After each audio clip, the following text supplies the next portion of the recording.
Howdy folks, look what I've got here. This is a SJCAM SJ6 Legend from GearBest. I'm really looking forward to reviewing this camera. I really like the SJCAM so far. I use them in preference to GoPros. Really love the sharpness, the bright colours, and the features and the accessories. So let's have a look at the SJ6. Now let's have a look what's in the box. Don't worry, I'm not a big fan of thorough unboxings, so this is going to be highly edited.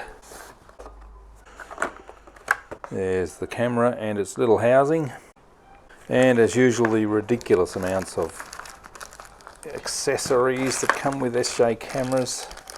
Everything you could possibly want, and they all fit with GoPros as well.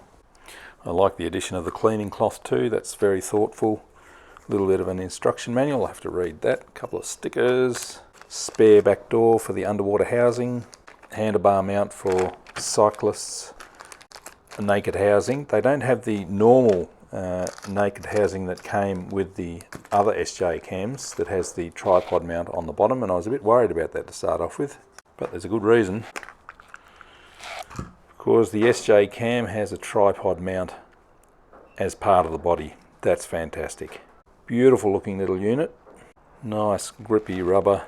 There's the front with 3 LEDs and a little information screen on the front.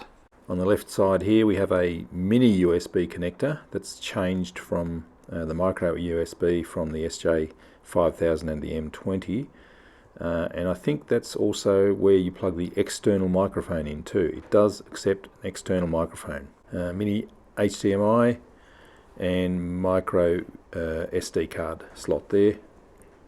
Nice big touch screen, and on the right side we have a settings button down the bottom, power button, and another little LED there. On the top is only the shutter button and a little indicator LED, and on the bottom there's this revolutionary tripod mount and the battery door as well. Unfortunately it takes a different battery to all the previous SJ cams, and it's a 1000 milliamp LiPo battery.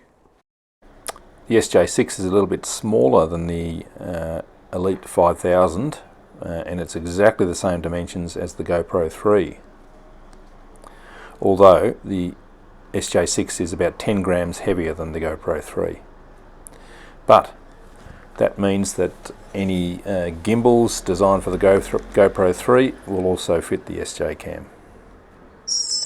Only trouble is the on-off button is being pushed up against one of the mounts on this particular gimbal, but there's a good chance you'll be able to use this SJ6 with GoPro 3 gimbals.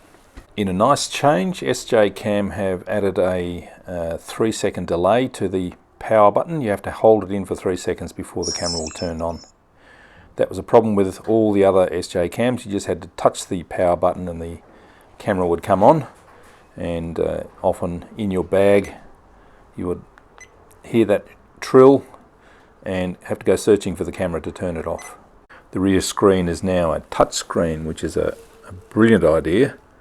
You just have to touch it and you can go through the different settings.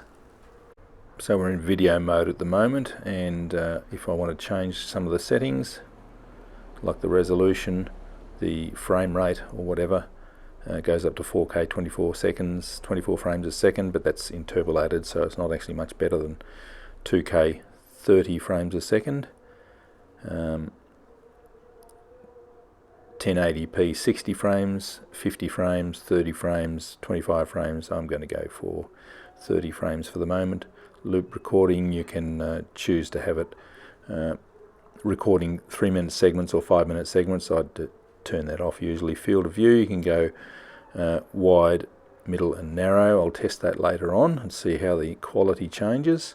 Wide dynamic range, that's good to have on a bright sunny day, I think, but I'll test that a bit later on. Gyro Sensor, there's now a low and a high setting, and I'll test that as well.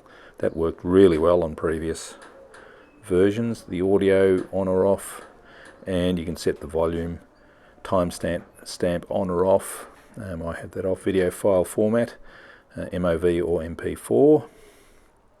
Bitrate high, medium or low. I stick it on high for the best quality. Double file, record some sort of double file. I don't really understand that one, never used it. Power on record. Sharpness you can adjust, white balance, colour, EV, bit of exposure adjustment there. Metering you can change from average, centre and spot.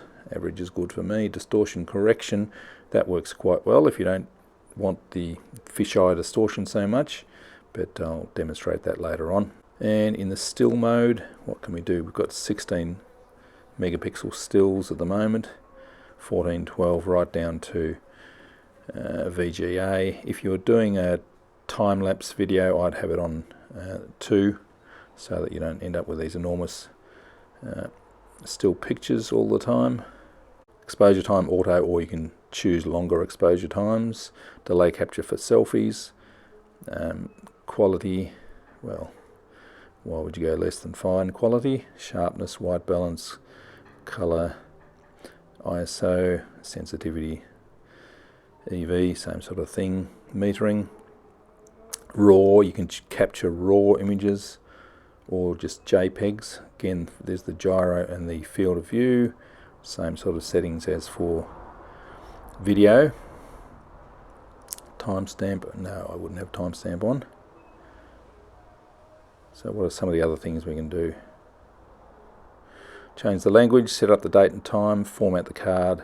FPV, I guess that gives you video out. TV mode, NTSC and PAL. Auto power off, I like to turn that off because I don't want to have to keep turning the camera on. Keypad tone, I like to turn that off most of the time because it's annoying. Lights, that's getting which LEDs are going to work. Screensavers, I like to turn that off as well, because if you record for say more than 3 minutes and you've got the screensaver on, to stop the recording you have to push the button to wake the camera up again and then push it again to stop. So if I'm using it as a hat can, I'm sort of never really sure whether I've started or stopped the video recording. Frequency, that's the sort of light frequency in your area. Stop the strobing effect, I guess. Rotate, you can flip the image upside down, I guess. Alright, video lapse, that does a sort of a time-lapse video, capturing little video segments. Slow record, I guess that records high frame rate and plays it back at a slow frame rate. Photo lapse, that's time-lapse photography, which I do a little bit of, that's good fun. There, by the way, there's a replay button too, always available, so you can just tap replay and have a look at what you've just captured. Replay the video. Burst mode is quick photos. Here's another interesting feature too, you can do photos and video at the same time, which is pretty cool. If you're recording a video, you can be taking still photos at whatever your time-lapse setting is set at, I think. Car mode, I guess that just records as it's plugged into your car power. Underwater mode, that boosts up the red and reduces the blue, I would say, to give a better underwater image. So now all that remains to be done is to go and capture some images and video and try out some of the different features and show you what it looks like. This is the full wide field of view on a really sunny day over in the Geelong Botanical Gardens. That's the medium field of view, we're on 1080p here, and the narrow field of view, and the image quality does reduce a little bit, it's just cropping in, but it's quite usable, I think. Now this is toggling between distortion correction and normal view, just toggling backwards and forwards, and it doesn't have a dramatic effect, but it does straighten out the fisheye a little bit. There's Mr. Poirot, our feral cat that comes and sleeps on our back deck. Very heavy overcast day, so when I'm looking at the sky the ground goes quite dark. This is without wide dynamic range on. Gyro on the right, not gyro on the left, so you can see that smooths out the walking motion very nicely. Does crop down the image a little bit. Now I'm recording on 1080/30 with the gyro on, and I've got wide dynamic range on. I'm also recording audio with my little Zoom H1 just in case the audio on the SJ6 isn't usable, but it's turning out to be pretty good, I think. I'm pretty impressed with it. I thought I'd just go for a walk in the park to see how it works as a walkie-talkie blogging camera. Really like the little camera so far. I love the touch screen. That makes changing settings very, very easy. At the moment I'm on 1080/30 and with the gyro on and the wide dynamic range on. Beware, snakes may be active along this path. One of the joys of living in Australia. Is that a snake? No, it's just a stick. Hard to tell sometimes. For more tests, I've wandered down to the waterfront at Eastern Beach in Geelong, and these are the iconic bollards that are all along the waterfront, depicting local scenes and local history. The still images are very colourful and very sharp. They're very, very nice indeed. Now this is the video lapse setting that records little segments of video and compiles them into a sort of a time-lapse video, just using the stock settings, and I'm walking around the semicircular swimming enclosure. Here's the stork fountain. The storks go missing every now and then. This is not Thomas the Tank Engine for copyright reasons.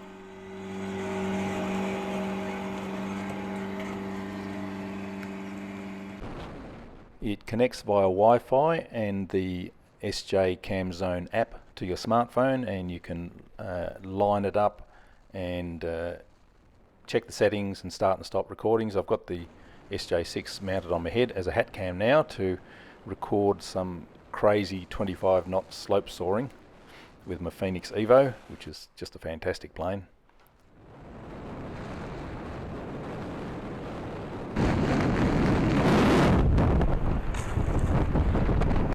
So here's the SJ6 on the Skywalker, just strapped on the nose, and I'm going to try Gyro Mode.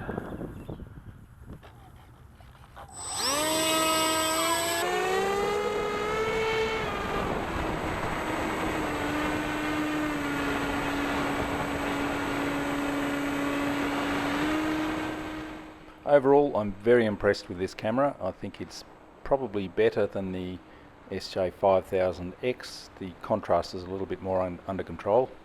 The touch screen is a great addition. The delayed startup is a really good idea as well. And the audio is better quality than the other cameras, I think. So this is a very nice camera. Images are sharp, video is sharp and colourful. Excellent.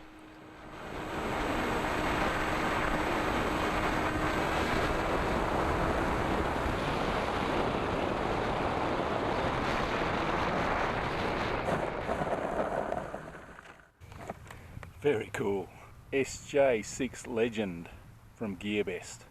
Great little camera. Thanks for watching.